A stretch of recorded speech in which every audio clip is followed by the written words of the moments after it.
নমস্কাৰ বন্ধুসকল, আইএছ মটৰ্ছৰ পৰা নতুন এটা ভিডিঅ'লৈ স্বাগতম জনালো। আহক খুব ধুনীয়া কণ্ডিশ্যনৰ এখন এল্টো 800 লৈ আছো। 2300 মডেল। ভিডিঅ'টো শেষলৈকে চাব। আহক প্ৰথমতে গোটেই ৰাউণ্ডটো আমি দেখাই লওঁ গাড়ীখন। চক কি ধুনীয়া গেটআপ হৈ আছে। শ্ব'ৰুম বুলি নকওঁ, কিন্তু একদম ভাল গেটআপত আছে গাড়ী। একদম ল' পৰা গাড়ী হৈ আছে। ক'তো দাগি দুগা নাই দেখিছে নাই, কিবা বডি চাউণ্ড ছাছপেন্সৰ চাউণ্ড একো কাম নাই।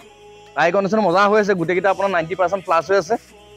বেকত দেখিছে বেক চেঞ্চৰ লাগি আছে।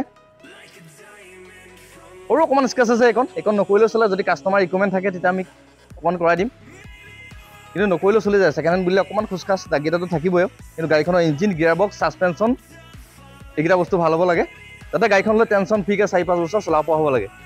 গুৱাহাটী ষ্টেচনৰ হয়, ফাৰ্ষ্ট অনাৰ গাড়ী, চাবি দুটাই পাব। আহক বাইকটোতো দেখালোৱে, আমি এতিয়া ইণ্টাৰটোৰ পৰা দেখাওঁ।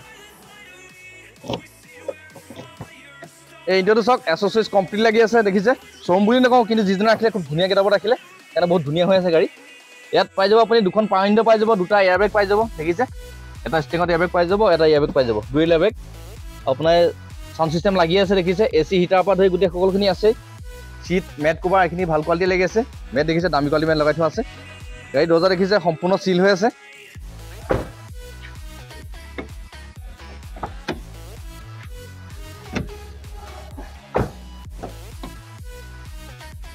এখন দৰ্জাও দেখিছে সম্পূৰ্ণ চিল আছে। যিটো দেখিছে একদম যথেষ্টখিনি স্পেচ আছে।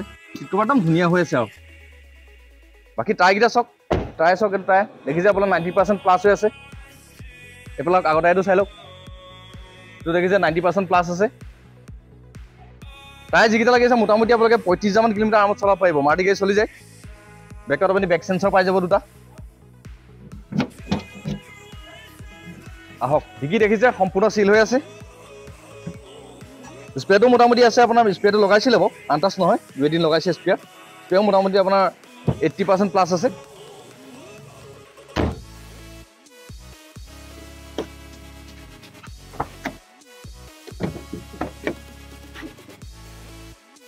এইফালেও চাই লওক, একদম যথেষ্টখিনি ধুনীয়া হৈ আছে। আৰু এইখন দৰ্জাও দেখিছে সম্পূৰ্ণ চিল আছে। এইটো চাওক টায়াৰ, এইটো দেখিছে একেই আপোনাৰ 90% প্লাছ আছে। এইখন দৰ্জা চাওক চিল আছে। আকৌ কিলোমিটাৰটো দেখা দিছে।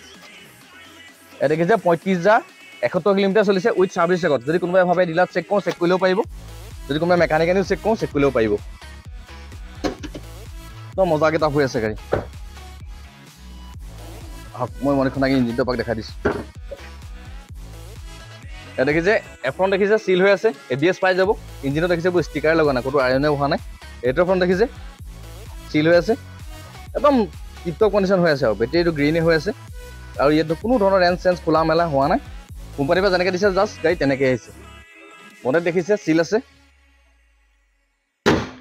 বন্ধুসকল গাড়ীখন দেখিতো গম পালে কেনেকুৱা গেটআপত আছে। এইখন 2023 মডেল হয়। LXi optional model. ইয়াত দুটা এয়াৰবেগ আহে। এইখন আমাৰ ইয়াত ল'ব পাৰিব আপোনালোকে 4,10,000 টকা। কিছুমানে ভাবিব পাৰে এল্টো হিচাপত 4,10,000 টকা বেছি আছে, কিন্তু সেইটো নহয়। গাড়ীখনৰ কণ্ডিশ্যনটো আৰু ৰানিংটো লৈ দাম হয়।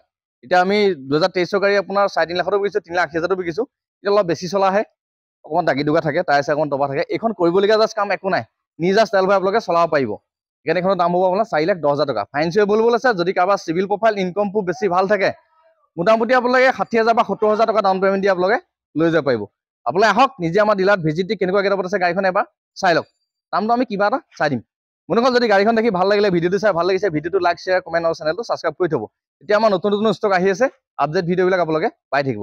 আপোনালোকে আহক নিজে আমাৰ ডিলাৰত ফিজিকেলি ভিজিট দি গাড়ীবিলাক কেনেকুৱা গেটআপত আছে চাই লওক।